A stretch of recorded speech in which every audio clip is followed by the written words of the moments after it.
What is the lasting legacy of the progressive era? Have you ever wondered how a period over a century ago still shapes our lives today? The progressive era, which lasted from the late 19th century to the early 20th century, was a time of major change in America. It was marked by significant reforms that aimed to tackle social and economic issues. This era is especially important when we look at the history of the Republican Party and the role of Theodore Roosevelt. During the progressive era, many Americans felt that the government needed to step in to address problems like monopolies and unsafe working conditions. This was a shift for the Republican Party, which had traditionally favored less government involvement. Theodore Roosevelt, a key figure in this movement, pushed for reforms that included breaking up large corporations, protecting consumers, and conserving natural resources. His leadership helped redefine what it meant to be a Republican at that time. One of the most notable changes was the push for social reforms. These included the direct election of senators, which aimed to make government more accountable to the people. Women's suffrage was another critical issue, as women fought for the right to vote. Labor rights also gained traction during this time, as workers sought better conditions and fair wages.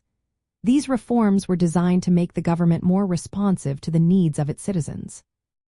The split in the Republican Party in 1912 was a significant turning point. Roosevelt ran as the candidate for the Progressive Party, which temporarily weakened the Republican Party.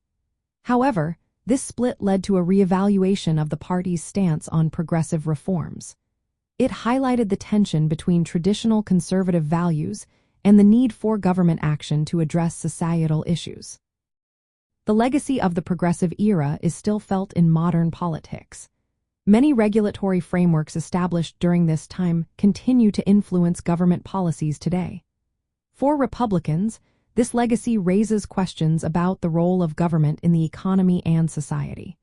While some may view increased regulation as excessive, others see it as a necessary response to social challenges. Today, the progressive era's influence can be seen in current Republican policies that aim to balance economic growth with social responsibility. Republicans often emphasize individual freedom and limited government, yet they also acknowledge the need for some regulation to protect consumers and workers. This balance reflects ongoing debates about how much government involvement is appropriate in our lives. In summary, the progressive era left a lasting impact on American society and politics. For the Republican Party, it represents a complex relationship between government intervention and individual rights. This era continues to shape discussions about the role of government today, making it a significant chapter in the history of the Republican Party.